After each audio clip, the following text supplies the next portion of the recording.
I welcome you back to Global Education Zone, the civic education channel, and today I'm talking to you about an important topic in civic education called rule of law. So today we'll be discussing about what rule of law is. What is rule of law? We'll discuss what rule of law is, number one. Number two, we'll talk about the principles of rule of law. We'll also talk about the importance of rule of law.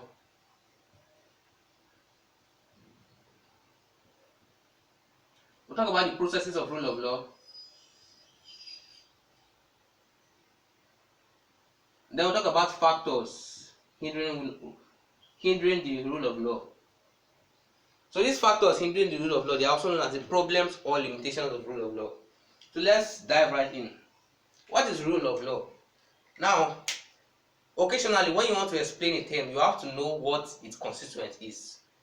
If I talk about white bread, now I will say, what is white? White is a color, right? Then bread is a food that we eat. So white bread will mean a bread, the food that we eat as is white, right? Now, when we talk about rule of law, what is rule? A rule is a regulation or order which everybody is supposed to follow, or a specific people is supposed to follow. Now, law, what is law? Laws are the rules that are set by particular people in a particular body. Laws can be controlling a country. There can be laws controlling individuals in a school. There can be laws controlling individuals in a country. There can be laws controlling a particular group, and even a particular person. Even our family, we have laws and rules, right, in our family. So rule of law is basically that law. Rule of law is a principle in civic education. It's a principle in government, in civic education, that states that every law and every rule in society must be obeyed by every person in society. So, and that is simply what rule of law states. Rule of law is that the law is ruling over every person in the society. So, in short, we will have to talk about the principles of the rule of law first, because that is where the meaning of rule of law lies. Now, we have the first principle of rule of law, which is separation of powers.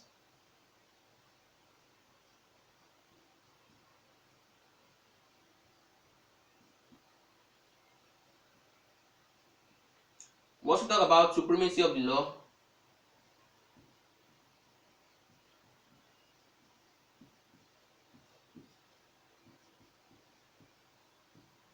We will also talk about equality of all.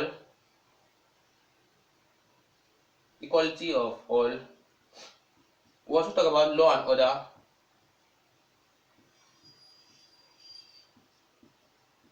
And lastly, we'll talk about supremacy of law, equality of all. And lastly, we'll talk about respect for fundamental human rights.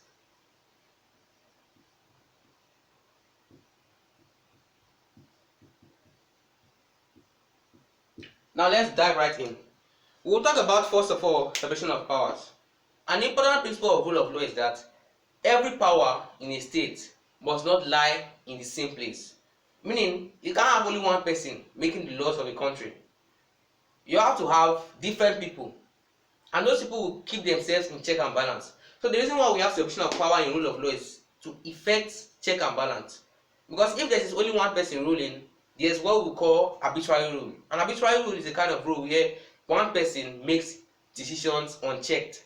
That is why rule of law, which is the rule that the law is above every person in society, that rule states that there must be separation of powers in order for them to be rule of law and for the rule of law to be in effect.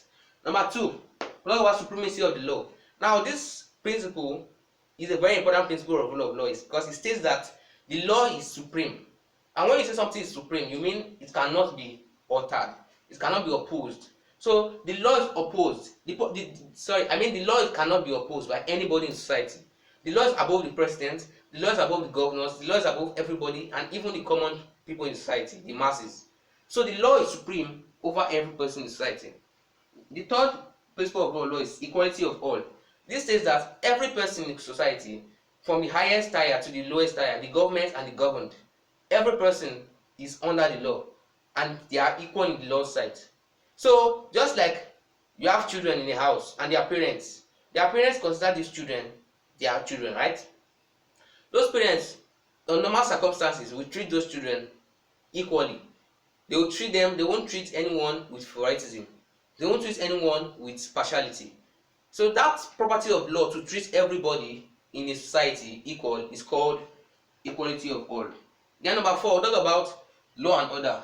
And rule of law cannot be in operation when there's no law and when there's no order.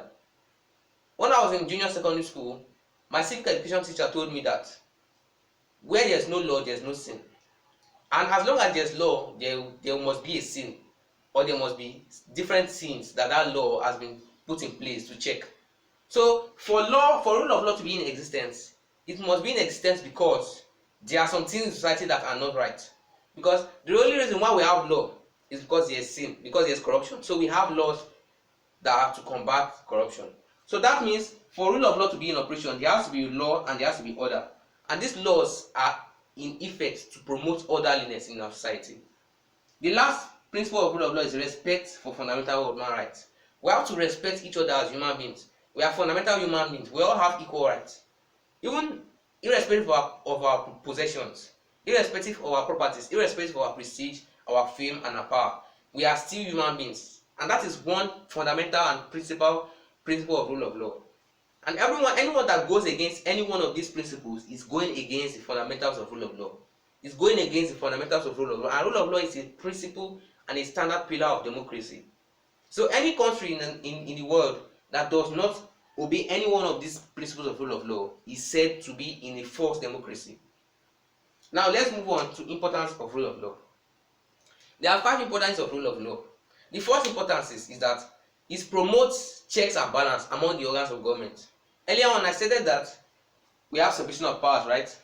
And because of the fact that there is separation, there are different powers. So each of these powers will bring together their ideas and laws, and they will check themselves over, they will balance it, so that not one power will just bring up a law on its own in its own interest. So the interest is like in everybody's interest. Now, just like in Nigeria now, we have House of Representatives and we have House of Senate, right? Now the House of Representatives will bring their laws, the House of Senate will bring their ideas, they will check it among themselves, and then the Speaker of the House is going to govern and control the laws, and is going to preside over everything, every judgment that's made in the House, on every meeting of the House of Representatives. So that is similar here, with the fact that rule of law helps us to check and control our government.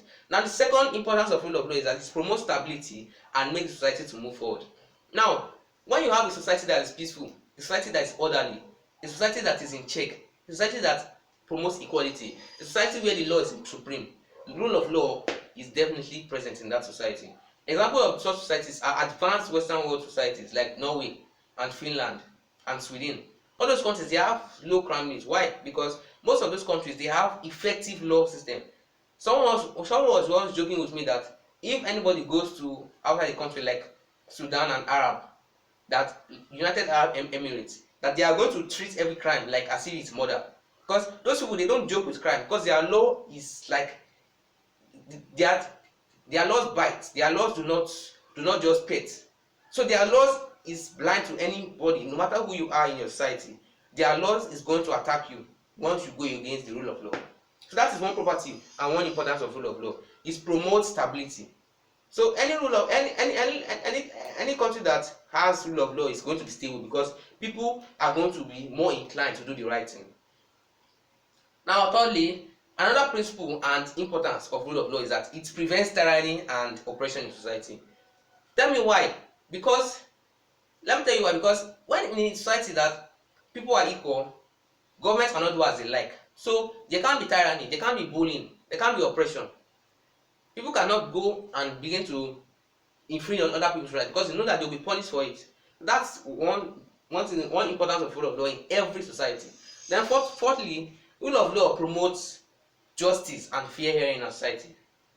Nowadays, in our law court, we see where some cases are taken to law, and some of them keep red-handed, or they do not even face any punishment at all. In a perfectly rule of law system in a country, if rule of law is perfectly in control, such situations will not happen, because rule of law ensures that every person, irrespective of who you are, you get you get nabbed, you get caught, and you get punished for your offense.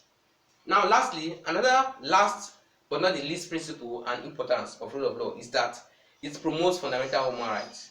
So, rule of law helps us to begin to look at each other as equal, right? It promotes equality in society, and as such, we see our fellow man as our fellow man.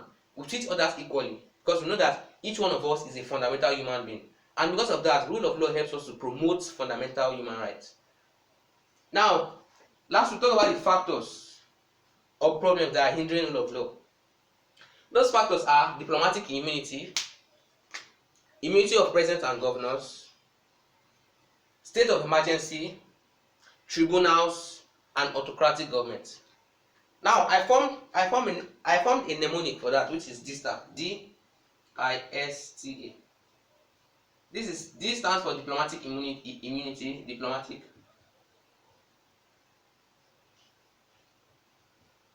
immunity.